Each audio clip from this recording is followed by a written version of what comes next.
I'd like to start out by getting into a little bit of a theory and the structure of what I'll be talking about in the coming segments of this tutorial. And basically I'll be talking about 100% cotton, although some of the shirts you may purchase will contain a certain amount of polyester.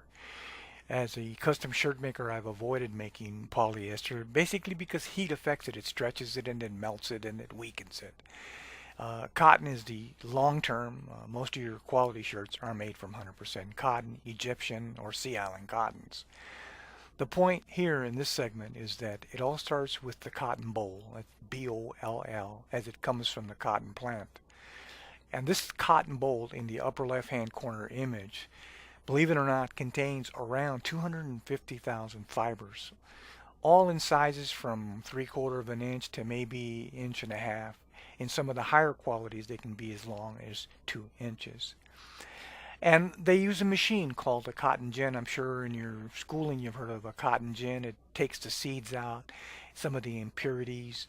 Higher quality balls are used in the medical industry for swabbing and cleaning wounds. But ultimately in the clothing business, it's made into a thread or a fiber for the loom, for the weaving, in which case we have a fabric here in the center. And the fabrics can depend on the length of the initial fibers, like I said, from 3/4 of an inch to 2 inches in length. I'd like to stress that these weaves in the fabric are actually made from crossing fibers. Now, every pattern is different. Some of them are diagonal, some of them are in and out. There's all types of fabrics, your Oxfords, your broadcloths, many different types, chambrays, and they all have a different weave. And so to make it in the simplest form, and this particular is a plain weave, you have a warp, which is the long or the length of the fabric, which is the strength, and the weft, which is on the width, and it's the weaker. We always cut our collars on the warp, the strength, the length being here. So again, the point I want to make here is to show you that during your day when you're perspiring and you're in the midst of pollution in the areas and allergies and perspirants and perspiration in its clear form, you can't see it, but what happens is it ends up to cling on these cotton fibers here. You can imagine dropping coffee or red soda, blood. It would penetrate some of these fibers, and because, like I said, there's 250,000 approximately fibers in there, a lot of these fibers get the stain. And you would imagine that when you wash it, some of this would come out. In normal process, no. Just putting it in the washer, you're not going to get most of it out. But what happens in the fiber, the weaving fiber, is these perspirants or chemicals start to penetrate in between the fibers. Now, when they go to the wrong side, you'll never see them. But the ones that stay on top, and because they do penetrate, every wash you get a layer of these chemicals and perspirants that end up staying on top. And that's not the problem. When you put it in the washer, some of them do come out. But you can imagine taking your shirts to the laundry where they put hundreds of shirts in a big laundromat. And you know they don't scrub them individually, so a lot of them, these chemicals are not removed. Ultimately what happens is when they put the hot iron on it, that's where the stain is set. And in the coming segments, we'll explain a little bit more thought into it. But what happens is when these layers start accumulating layers of stain, the first 4 or 5 washes you may not even notice, but ultimately what happens is, as in the right hand image, you can see that it starts to accumulate. And because they've already had a hot iron put on them, you'll never be able to get them out. And some people what start to do is they grab a brush and try to scrub it, and scrub with bleaches and all types of chemicals and techniques and vinegars and hydroperoxide. They don't work. And the reason they don't work is because those stains have been set by heat. And ultimately what happens, they scrub them so hard that they start becoming whitish, especially in the colored fabrics. And they start to degrade. And this is what causes the fraying and the tearing in the collars. Okay, we've discussed the temperatures, Fahrenheit and Celsius, but just like to give you a little idea of the type of equipment that the commercial laundries use.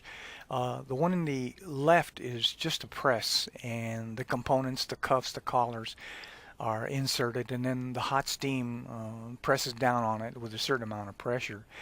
They do have temperature settings for cotton, polyester, silk, and so on. The only thing is that usually in the laundries, when they press your collars, they only press one side. The steam penetrates the whole collar. And the same on the cuffs. They only press one side. So if you've noticed your collars and cuffs on your shirts when they come back from the laundry, is they're all wrinkled. They're all wrinkled on the reverse side.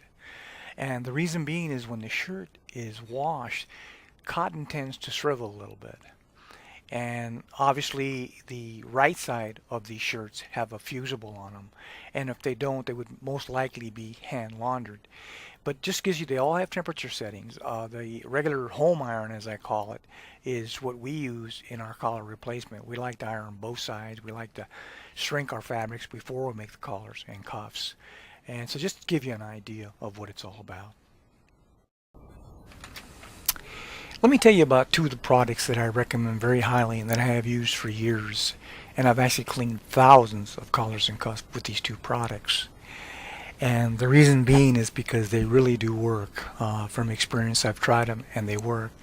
And if you use the process that I'm going to explain further on in this tutorial, your shirts will last longer. The collars will stay better. So the first one is Lest Oil, and it sort of has a little bit of a thinner smell to it. And so consequently, I'm going to show you how to mix Lest Oil and a little bit of Dawn to give it a little bit of fragrance, just so you can put up with it. Or you can use just straight out of the bottle if you want, if you don't mind the smell. But if you don't like the smell, then I'd use a little bit of Dawn just to give it a little bit of fragrance on there. The bottle in the middle is hydrogen peroxide. And it's a good antiseptic. You can actually drink it and it won't kill you. But it's not a cleaner, really. It's an antiseptic. And it's just a liquid. And so it really doesn't have any cleaning properties whatsoever. Later on in the demo, you'll find out why. I don't even recommend using hydrogen peroxide for cleaning. But these are the two main products that I use, Lest Oil and Dawn. Lest Oil, usually you can find it at Walmart, but if you can, I'd go on eBay. That's where I bought it and have it delivered to my home. Dawn, about every supermarket has Dawn. Buy the Ultra. It's really a good cleaner on its own. It's an unbelievable cleaner. So you can use either or both, and I'll demonstrate those when we get to the demo. I'd like to start out by giving you a little bit of food for thought on some of the tools that you will need in cleaning your cuffs and collars. And ultimately you'll see the actual demo of how I do it. But I recommend starting at the left, a nice soft toothbrush. Do not buy any hard bristle or steel or wire brushes at all. And the reason being is when you scrub fabric with these wire brushes, you damage the fabric cells. And this ultimately ends up frayed collars, damaged collars, so don't use them. Use a toothbrush or use a soft sponge. I'd recommend that you wet it, soak it before you use it, because when the sponge is dry, it's very hard. It's almost like a sandpaper, so make sure you soak it and wet it real well. I also use a little container bottle, and I'll show you in the demo how I mix my solutions to use with the toothbrush for cleaning my cuffs and collars. And there's a great solution that I use in addition to what will be coming. It's called Folex, and it's a carpet stain remover primarily, but it will remove grease, ink, red wine, dirt, grime, most old stains. It's just a great product. And it has no allergens in it. It will not appear after being washed. It contains no solvents of any kind and no unpleasant chemicals. It's really a good product. I've used it for years, and I'll show you how to use it in the demo, in addition to using the soaps that I'll be demonstrating. So these are the primary tools that I use. There are others. There's some people recommend vinegars, sunflower oil, peanut oil. There's all kinds of specialty soaps that you'll see advertised that they work wonders and magic, but none of them work magic unless you know what the process is all about. And that's what you're going to learn in this tutorial, is no soap will work unless you follow the instructions that I'll be giving you here shortly. I'd like to give you a little bit of information on the difference between Fahrenheit and Celsius. And at the top we have a conversion chart, and you can see, if you want to know what it is, ironing is the use of a heated tool, an iron, to remove wrinkles from fabric. The heating is commonly done to a temperature of 180 to 220 Celsius. Now, depending on the fabric, ironing works by loosening the bonds between the long chain polymer molecules in the fibers of the material. While the molecules are hot, the fibers are straightened. And you can see the conversion in the center here of Celsius to Fahrenheit. Now, if you put even this low temperature on your skin, it's gonna cause blistering. It's gonna burn you, extremely burn you. So it just goes to show you that cotton is a very strong fiber. And in the demo, I'll show you how it holds up to the iron temperatures and how it can burn. And ultimately, I'm going to show you how to treat it and maintain it so you don't have the problems of fraying and tearing on your collars. Now, cotton will self-ignite at roughly 400 degrees. In some fabrics, it might be 600 degrees Fahrenheit, but can sustain a flame at a much lower temperature, somewhere around between 200 and 210 Celsius. And I'll show you exactly. I'm going to put an iron on it.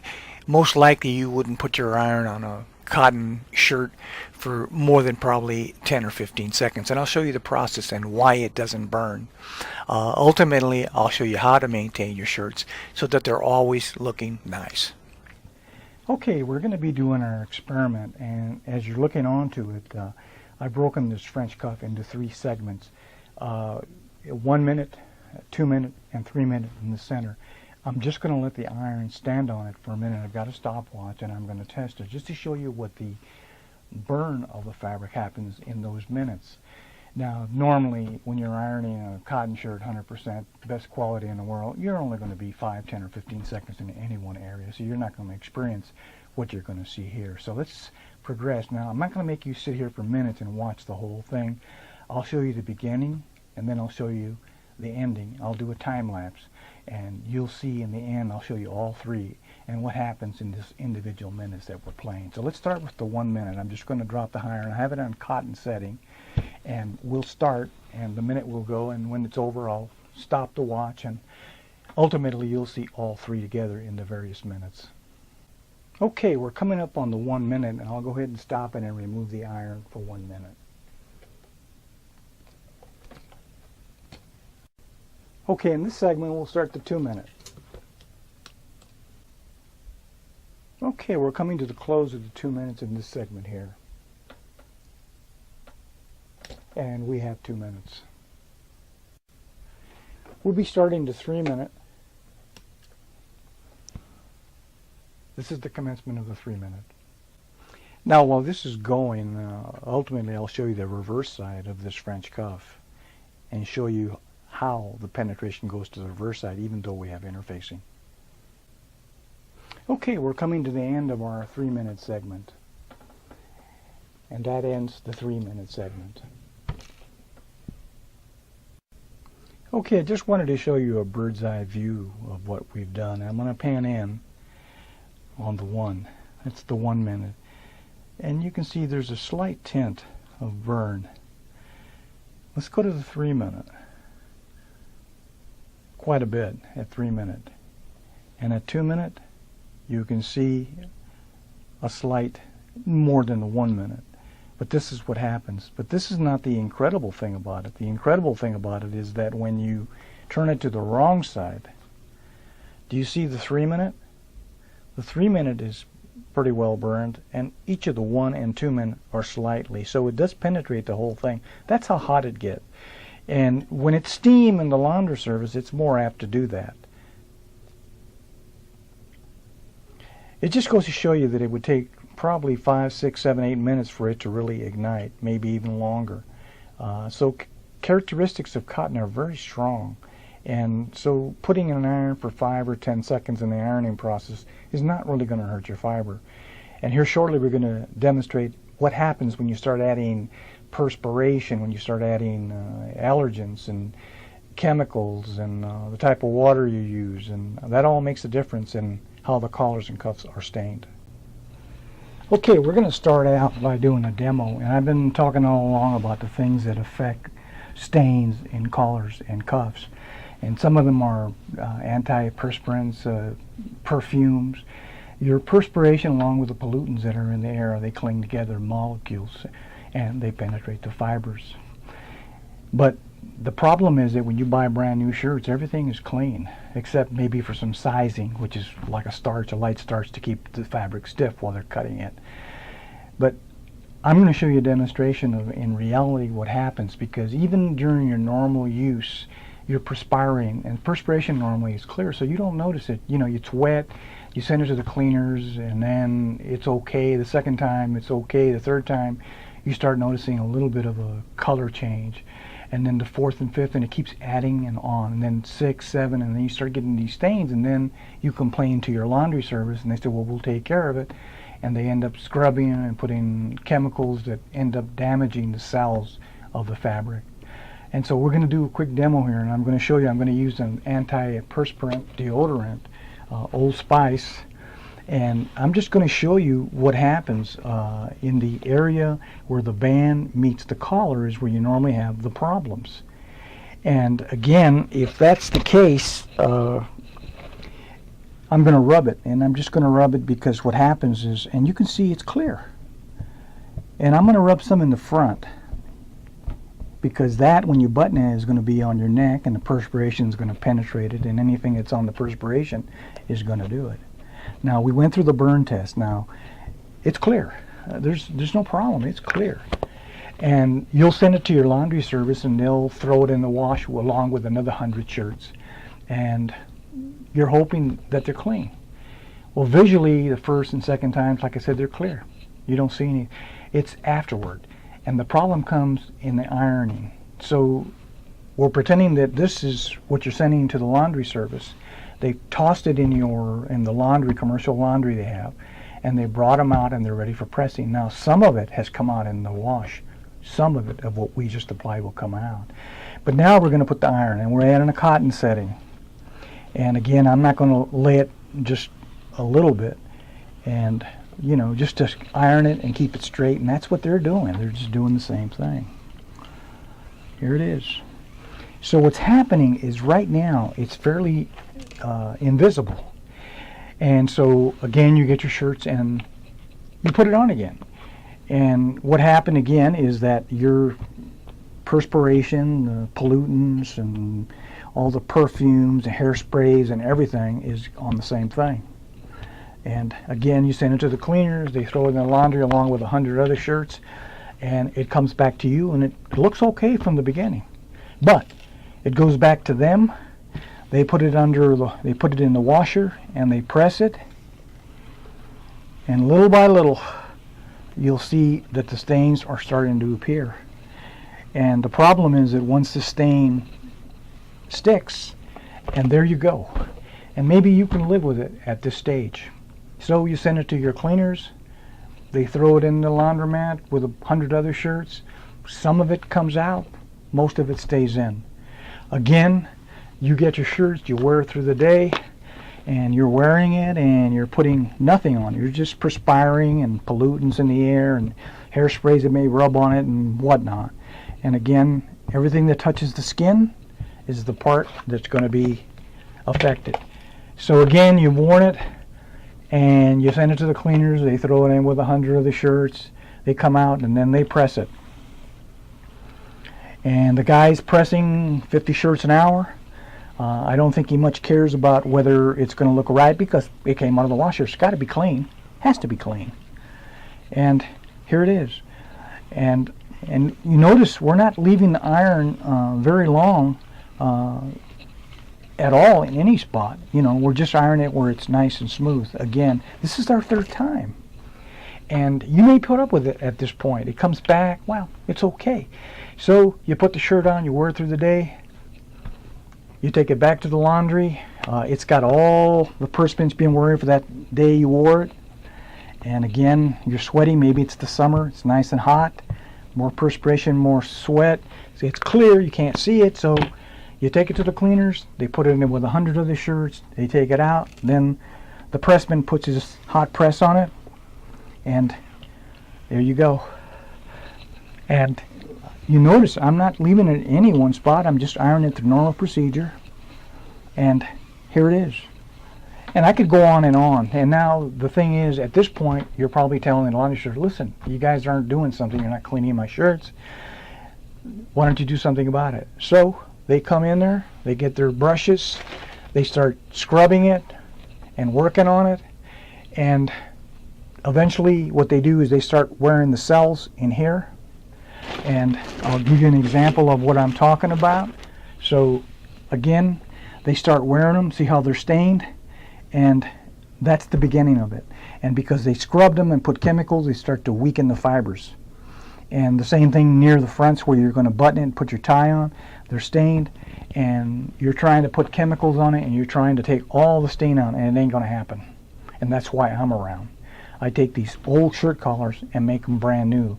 So what I'm saying to you and the general public is if you maintain it, and here shortly I'm going to show you how to maintain these collars so that you don't end up with collars that are stained like this.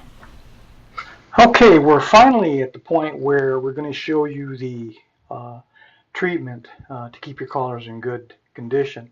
But I'd like to show you a shirt that was sent to me by a customer.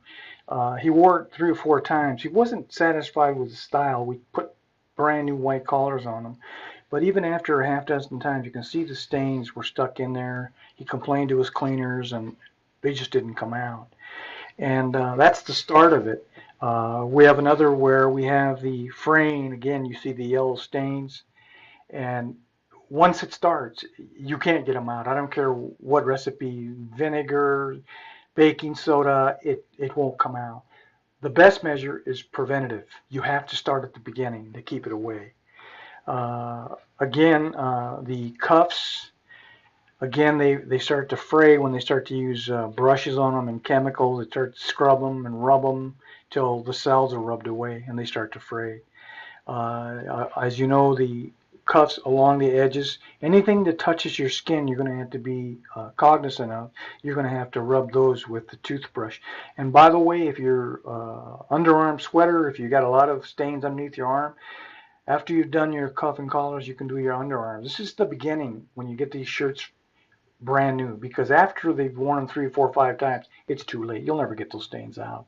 So preventative measures are the best. Here's one that was severely washed. Finally, it frayed and couldn't never get the stains out, and finally put new collars and cuffs. But we're going to start with a brand new collar. This was sent. It's never been worn. It's factory made. It's 100% cotton. So we're going to show you the process. Now, this particular one is sort of what they call a permanent press. It has a chemical in it that they make it permanent press to a certain degree. It's very stiff, but it's never been worn. And we're going to do the same procedure on any shirt that you have for this treatment. Now, I'm going to show you again the soft toothbrush is the one that basically I use. And don't use steel, brass brushes or any hard brushes. If you're going to use the sponge, make sure you soak the sponge and soften it up. Again, very soft. In fact, leave the water in it, but just make sure it's nice and soft. And you might even be able to find a softer sponge than this particular one. This one here I bought at the grocery store, but it works. And don't scrub too hard because it can be like sandpaper. We'll get into the treatment of the collar shortly, and the cuffs will be the same procedure. But again, I just want to refresh that we used a Lest oil. If you don't find it at Walmart, most likely, I know you can get it on eBay. They'll ship it to you. This particular one is a 48 ounce, and this is my favorite Lest oil. It has a sort of a thinner smell to it, and usually what I do is I mix this with a little bit of Dawn to kind of tame it down, but it won't hurt anything if you use it straight out of the bottle. You can just take the cap off, and you can dip your toothbrush in it, and I'll show you here shortly the method. But again, Dawn is the one that most people use because it's got a nice smell to it, and it really takes out the grime, as you've seen in the commercials. It does work. And again, you can either stick your toothbrush, uncap it, or you can put it in a smaller, wide open mouth container and keep them handy, and this will last you a long time. But let's get into the actual process. The first thing you do when you get these shirts, after you've worn them throughout the day, is to wet them. And when you wet them, you just put them in like this. Now, like I said, this one you can see it has a runoff. It's resisting water to a certain degree. It's been treated with a chemical. But that's no difference here anyway. It will eventually soak, and you can do it back and front. This one even has the stays on it. I'll pull the stays out here temporarily, so we'll get it going. But this is what you do. And you stick it in there and you wet it. And usually what I do, and I'm in a small business restroom, I have a wide mouth container that I have put less oil, about 80% less oil, and 20% Dawn. And that's just the preferred way I do it. You don't have to use any specific. Again, just dip your toothbrush in there, and your whole objective is to scrub it along where it meets the band meets the collar. And don't forget the edges in the front that touch your skin. Anywhere that it touches your skin, you're going to go ahead and scrub.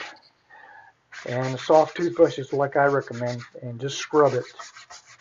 Now, in the beginning, when it's brand new, you don't have a problem because you're in the first layer. After you've done that, you go ahead and wet it.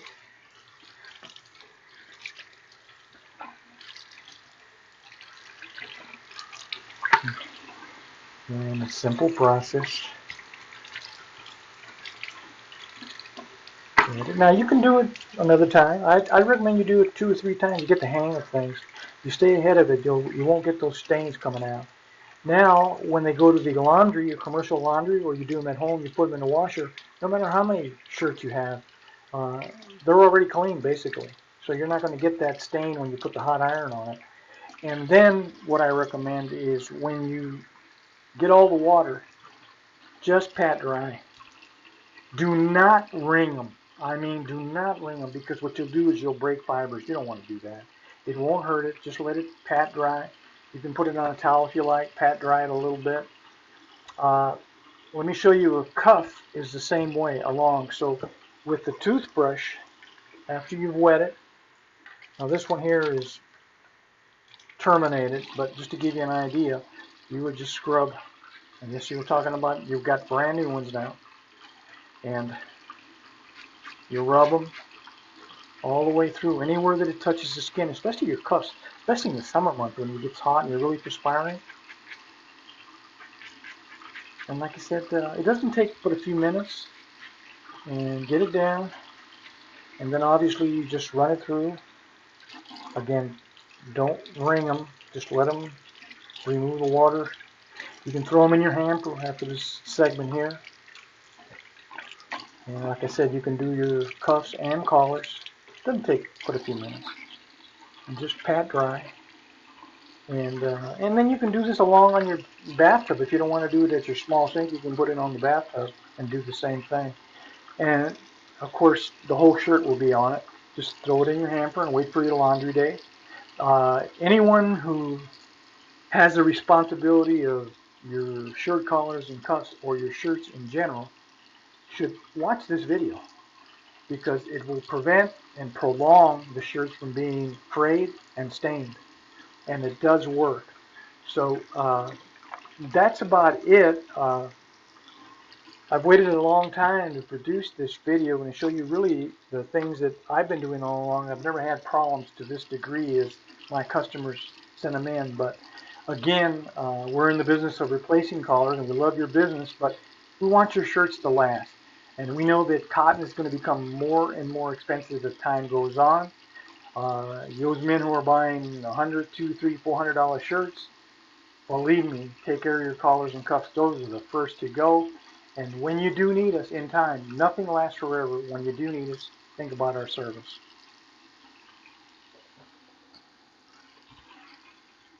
Okay, one last item to speak about, and that's the substance called Folex.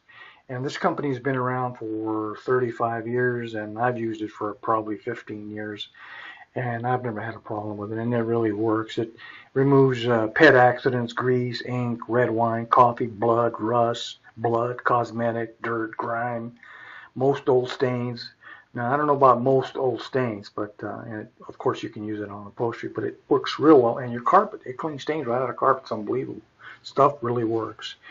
And you can get it at, used to be able to buy it at Home Depot, but I found lately that I had to purchase on the internet. It's called Folex, and they'll send you a bottle, including shipping. It runs around, for this bottle here, it runs about $19, but you can dilute it a little bit. And I usually, what I do is I'll rub it with the toothbrush if I use Dawn or Less Oil, and then I'll just spray on top of that a little bit, dilute it, and man, these colors come out real super clean, and I'll maintain them that way. So it's just a food for thought, addition to what you're doing. But the whole key here is to start from the beginning, before it goes to the cleaners, before you put the hot iron in. Clean that layer of invisible perspiration and pollutants, everything that gets in the cells and the fibers, and you won't have a problem. I'd like to quickly give you a little info as far as our services. First of all, in the upper left, we have what they call a split collar. And many times men buy shirts and the bodies fit perfect, but the necks are just too big. We can basically reduce up to 3 inches in some cases, so just call us, and what we do is we'll inspect your shirt, and we'll tell you exactly, comfortably, we can take 2 inches or 3 inches. Another service we offer, obviously, is our white collars and cuffs. It's been a big part of our business in the 14 years we've been around. We can convert French cuffs to barrel cuffs, or we can make you brand new white cuffs, or we can even cut them from the shirt tail. Collars from shirt tails are really a good part of our business also, because a lot of men don't like white collars, so we'll cut it actually from the shirt tail, and then we'll replace it with a coordinating color, and we only cut enough so that when you have it tucked in your pants, it's never seen. And lastly, I'd like to tell you a little bit about our recut service. We can take retail shirts, we completely cut them apart, and you can send a sample and we'll take the measurements off that sample, or you can have your tailor take your measurements and submit them, and we can recut a retail shirt to fit like custom made.